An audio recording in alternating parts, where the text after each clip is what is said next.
3 août. 2 Chroniques chapitre 33 verset 14 à chapitre 34 verset 33.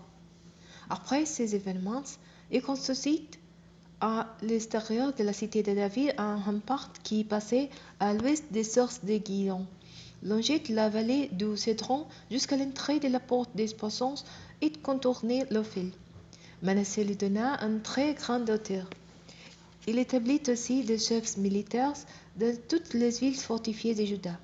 Il fit disparaître du temple de l'Éternel les dieux étrangers et les statues, ainsi que les autels qu'il avait édifiés sur la colline du temple et dans Jérusalem, et on les jeta hors de la ville. Il répartit l'autel de l'Éternel.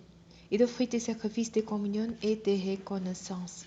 Et il leur donna aux Judains de rendre leur culte à l'Éternel, les dieux d'Israël. À vrai dire, le peuple continuait à offrir les sacrifices sur les autres lieux, mais seulement à l'Éternel, son Dieu. Les autres fêtes et gestes de Manassé, la prière qu'il adressa à son Dieu et les messages que les prophètes lui adresseront de la part de l'Éternel, les dieux d'Israël, se trouvant dans les actes des rois d'Israël. Sa prière et le serment que Dieu lui accorda, toutes ses fautes et son infidélité envers Dieu, la liste des endroits où il bâtit des autres lieux et où il dressa des pieux sacrés d'Asherah et des statues devant des similaires, tout cela est cité dans les actes de Osaïe. Manassé réunit ses ancêtres décédés et en l'enterra dans son palais. Son fils Amon lui succéda sur le trône.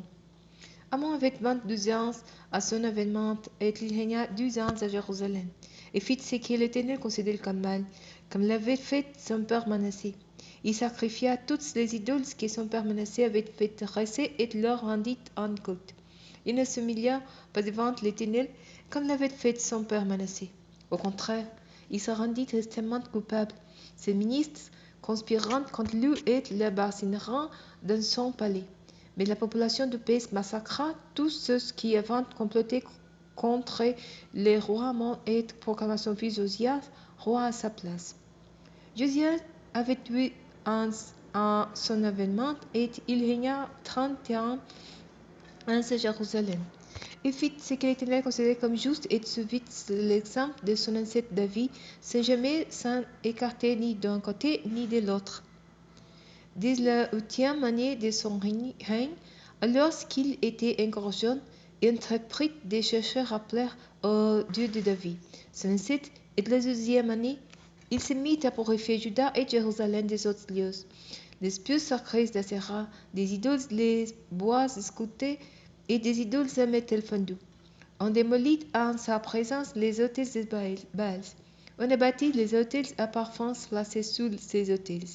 Il culpa les pieux sacrés d'Asherah, brisa les idoles sculptées au fondu et les réduisit en poussière qui dispersa sur les tombes de ceux qui avaient offert des sacrifices à ce faux dieux. Il brûla les ossements des prêtres des idoles sur leurs autels. C'est ainsi qu'il purifia Juda et Jérusalem.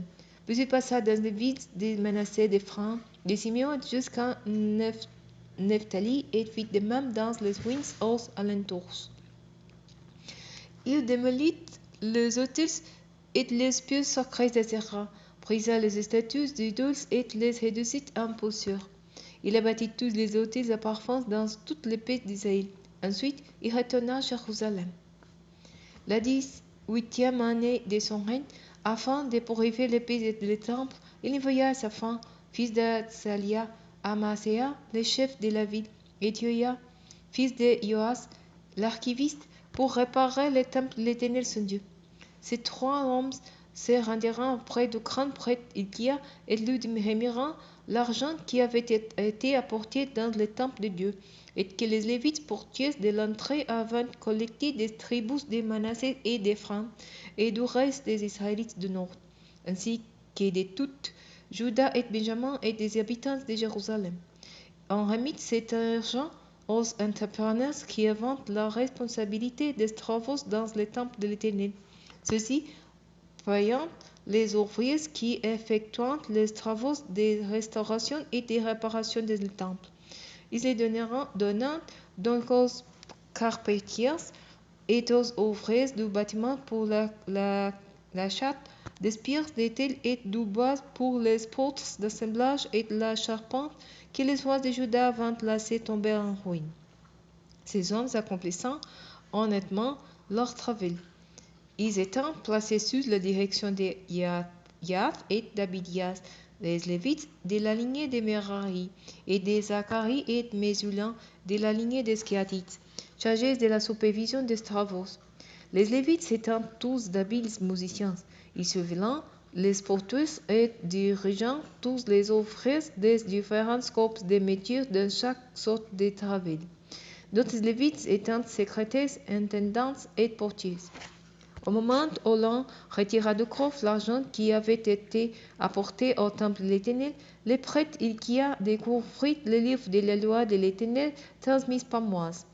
Alors Hilkia dit à Shaphan, le secrétaire, j'ai trouvé le livre de la loi dans le temple de l'Éternel. Et Hilkia remit le livre à Shaphan. Celui-ci apporta au roi et lui fit un rapport. Ses serviteurs, dit-il, ont fait tout ce qui leur a été commandé. Ils ont versé l'argent qui s'y trouvait dans le temple de l'Éternel aux responsables et aux entrepreneurs des travaux. Puis il ajouta, le prêtre Hilkia m'a remis un livre. Et Shaphan se mit à en faire la lecture devant les rois. Lorsque Josias entendit le contenu de la loi, il déchira ses vêtements. Puis il convoqua Hilkia, Aïka, fils de Shaphan, Abdon, fils de Miché, Shaphan, le secrétaire, et Asaïa, l'un des ministres. Allez consulter l'Éternel pour moi, le dit-il, ainsi que pour le reste du peuple qui se trouve en Israël et en Juda, au sujet des enseignements du livre qu'ils ont bien de retrouver. Que la colère de l'Éternel est bien grande. Il s'est répandu sur nous part qui nous ancêtres n'ont pas obéi à la parole de l'Éternel et n'ont pas appliqué tout ce qui est écrit dans ce livre. Hilkia et ceux qui les rois avaient désignés se rendirent chez la prophétesse Juda, femme de Salum, fils de Tokiath et petit-fils d'Asra, responsable du vestiaire du temple. Il habitait à Jérusalem dans le nouveau quartier. Il lui exposèrent la situation comme convenu. Alors Zulda leur dit, voici ce que déclare l'Éternel, le Dieu d'Israël. Annoncez l'homme qui vous a envoyé à moi. L'Éternel dit, je vais faire venir un malheur sur cette contrée et sur ses habitants en accomplissant toutes les malédictions inscrites dans ce livre que l'on a lu devant les rois de Juda. En effet, parce qu'ils m'ont abandonné et qu'ils ont fait brûler les parfums à d'autres dieux, et parce qu'ils m'ont ainsi irrité par toute leur conduite, ma colère s'est répandue sur ce lieu et elle n'est pas près de s'apaiser. Mais vous direz au roi de Juda qui vous envoyez pour consulter l'Éternel. Voici ce que déclare l'Éternel, le Dieu d'Israël. Tu as entendu les paroles contenues dans ce livre. Ton cœur s'est laissé toucher. Tu t'es humilié devant Dieu en entendant ce qu'il a décrété contre ce lieu et contre ses habitants. Tu t'es humilié devant moi. Tu as déchiré tes vêtements et tu as pleuré devant moi. De mon côté, moi aussi, j'ai entendu ta prière. L'Éternel les déclare. C'est pourquoi je te ferai rejoindre tes ancêtres décédés et tu seras déposé possiblement dans l'un de tes tombeaux, sans avoir vu toutes les malheurs que je vais amener sur cette contrée et sur ses habitants. Les envoyés apporteront cette réponse au roi. Le roi Josias fit convoquer auprès de lui tous les responsables de Juda et de Jérusalem. Puis il monta au temple de l'Éternel accompagné de toute la population de Juda et des habitants de Jérusalem, des prêtres, des Lévites et de tous les gens du peuple, quelle que fût leur condition sociale. Devant eux, il lut tout ce qui était écrit dans le livre de l'Alliance que l'on avait retrouvé au temple de l'Éternel. Il s'étend debout sur les trente qui lui étaient réservés en présence de l'Éternel et conclut cette alliance avec Palu, par laquelle il s'engagea à être fidèle à l'Éternel et à obéir à ses commandements, à ses lois et à ses ordonnances, de tout son cœur et de tout son être. et à appliquer toutes les clauses de l'alliance figurantes dans ce livre. Le roi fit aussi prendre ces mêmes engagements à tous les gens qui se trouvaient à Jérusalem et dans les territoires de Benjamin. Et les habitants de Jérusalem se conformeront aux termes de l'alliance de Dieu, du Dieu de leurs ancêtres. Puis Josia fit disparaître toutes les idoles abominables dans tous les territoires appartenant aux Israélites. Il obligea tous les gens qui se trouvaient en Israël à servir l'Éternel leur Dieu. De cette manière, ils ne se détourneront pas de l'Éternel, les dieux de les ancêtres, durant toute la vie de Josias.